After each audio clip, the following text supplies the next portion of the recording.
All right, freight brokers, the thing that you worry about the most as a new freight broker is probably something that you shouldn't be worried about at all. Now, I'm not saying that you shouldn't be aware of it, but you shouldn't worry yourself about it. And that is, once you go out and get loads from your shippers, a lot of you are so worried that you are not going to be able to get the load moved that you stop going after new loads. You say to yourself, man, if I get a load and I can't get it moved, shippers are going to look at me and they're going to think that I don't know what I'm doing, or that somehow reflects bad on you. I think first of all, you have to learn the space that you're in. You have to know that in the trucking industry, things don't always happen like you want it to happen.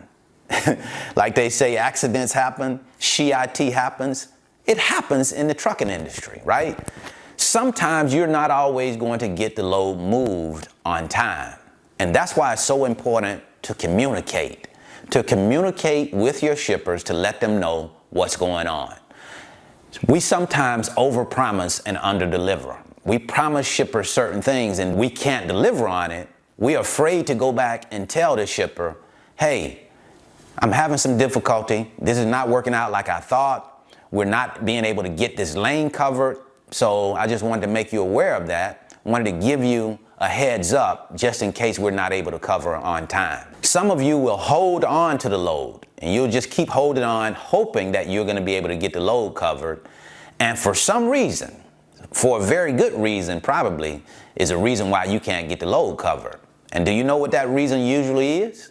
It's because you're priced too low. Anytime you're priced correctly, you can more than likely get loads moved, right? If you have a load board, you have the proper tools, you're going to be able to get loads moved if you have the right price. But now, shippers know when you gave them that price, they knew at that time that that price was really low. So they're hoping that you will still be able to get it moved. But they know that they gave, or you gave them a price that is going to be tough to move that load, right?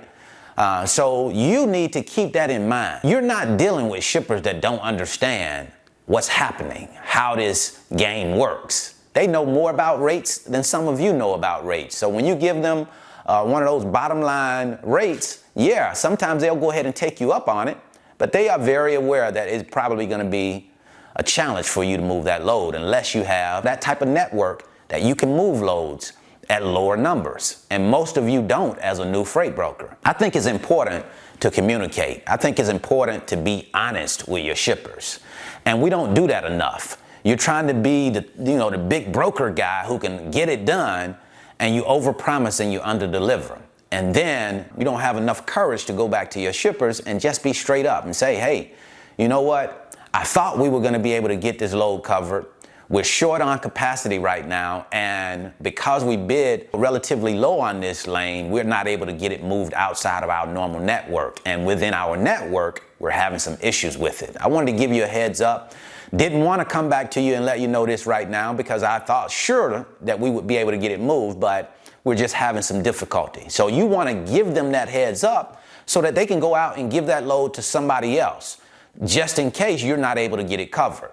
Now, I don't mean that you panic and you run back to your shipper as soon as you think that you're not going to be able to get covered, right? Just because you've tried a couple of carriers and they've said no, oh, that rate is too low. Don't panic and then just run back to the shipper and say you can't get it moved. You need to go through the process.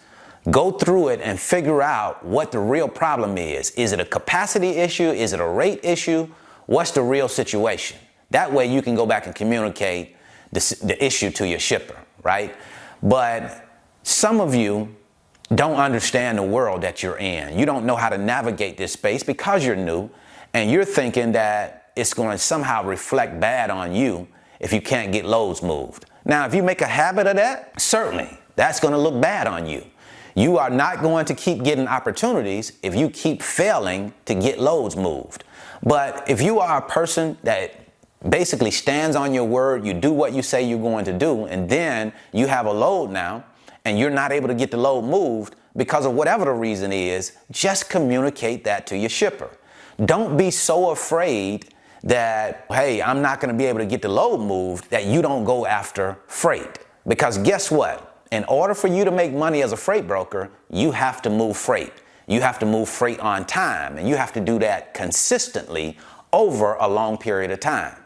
But some of you are too worried about the wrong things. You're worried about the wrong stuff, right? Don't worry yourself to death over not being able to move a load. That happens sometimes, especially when we're in the situation we're in right now. We're in a tight capacity situation right now. There's not always going to be trucks there to cover your loads. And when you don't have trucks there, what you need to do is continue to go through the process, try to get it covered. And if you can't cover on the day that you're supposed to cover, let your shipper know, hey, it doesn't look like we're going to be able to cover at the scheduled time. But here's what I've done.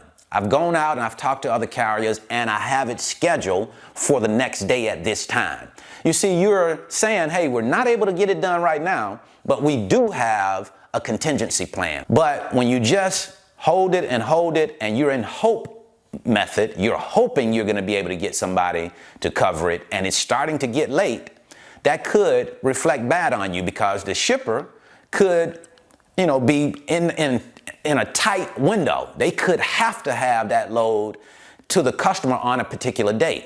And if it's almost at that date and you're still holding it, that could cause some issues for them. And at least give them some other options. Let them go and move it to another carrier, give it to another broker, so that they can have a chance to move that load. Some of you spend way too much time going over in your mind about, what if I'm not able to get the load moved, right? Don't worry yourself about that. You just focus on getting the load moved. And then if it happens to work out so that you see that it's not going to move, then you need to call your shipper. So don't make it a habit where you start to fail on getting loads moved. The first thing that you need to start looking at is pricing the load correctly. Pricing the load according to what the market is calling for, so that you don't run into the issue where you have an abundance of trucks saying no based off of rate.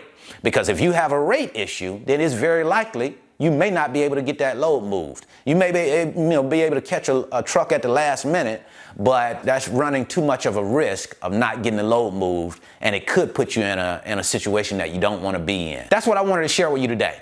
I certainly hope this information has been helpful. If you're interested in learning more about the freight broker business, I'll leave a free link in the description. It's my 5-video series, and I titled it, How the Load Movement Process Works. And here's what it will do. It'll give you a chance to come into the office with me, and you get to watch over my shoulders. I move loads, I talk to shippers and carriers to give you a better understanding of how this business works. And then if you're interested in learning about how much it's going to cost you to get your own freight broker business started, what are the startup costs, I'll leave a free video right here. So until the next time, I wish you the very best in your life and business. See you at the top, because the bottom is much too crowded.